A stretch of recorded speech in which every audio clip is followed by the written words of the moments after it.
Hi friends, welcome back to my channel. இன்னைக்கு நம்ம சேனல்ல தாளிச்ச சாதம் தான் செய்ய போறோம். வாங்க எப்படி செய்யலாம்னு பார்க்கலாம். வாணல் அடுப்புல வச்சிட்டு ஒரு 3 டீஸ்பூன் எண்ணெய் ஆட் பண்ணிருக்கேன். 1 டீஸ்பூன் கடுகு உளுத்தம் பருப்பு, ஒரு 1.5 டீஸ்பூன் கடலை பருப்பு சேர்த்துருக்கேன். நல்லா பொரிஞ்சதுக்கு அப்புறம் இதுக்கு தேவையான பொருள் பார்த்தீங்கன்னா வெங்காயம், பச்சை மிளகாய், இஞ்சி, கருவேப்பிலை தான். இப்போ பச்சை மிளகாவையும் இஞ்சியும் சேர்த்து நல்லா வதக்கி விட்டுக்கலாம். 2 பெரிய வெங்காயத்தை சின்ன சின்னதாக கட் பண்ணி எடுத்து வச்சுருக்கேன். அதையும் சேர்த்து நல்லா வதக்கி விட்டுக்கலாம். 2 கொத்து கருவேப்பிலை ஆட் பண்ணிக்கலாம். இந்த வெங்காயம் பச்சை மிளகாய் வதங்கிறதுக்கு கொஞ்சமாக உப்பு ஆட் பண்ணிக்கலாம். ரொம்ப ஈஸியான ரெசிபி. லெஃப்ட் ஓவர் ரைஸில் செய்கிற சாதம். இது மதியம் வடித்த சாதத்தை உதிரியாக அந்த மாதிரி எடுத்து வச்சுருக்கேன். இப்போ இதை சேர்த்து இதுக்கு தேவையான அளவு உப்பு போட்டு ஒரு 5 நிமிஷம் மீடியம் ஃப்ளேம்லேயே வச்சு நல்லா அந்த சாதம் ஒன்றோட ஒன்று கலந்து விடுற மாதிரி சூடாகிற மாதிரி மிக்ஸ் பண்ணி விட்டுக்கலாம். ரொம்ப ஈஸியான ரெசிபி.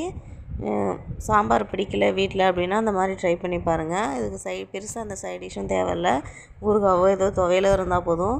ரொம்ப சூப்பராக இருக்கும். வீட்டில் ட்ரை பண்ணி பார்த்துட்டு எப்படி இருக்குன்னு கமெண்ட் பாக்ஸில் கமெண்ட் பண்ணுங்கள். ஸ்கூல் போகிற குழந்தைங்களுக்கு கூட இந்த மாதிரி செஞ்சு கொடுக்கலாம். பிடிச்சிருந்ததுன்னா லைக் பண்ணுங்கள், ஷேர் பண்ணுங்கள். மறக்காமல் நம்ம சேனலை சப்ஸ்கிரைப் பண்ணுங்கள்.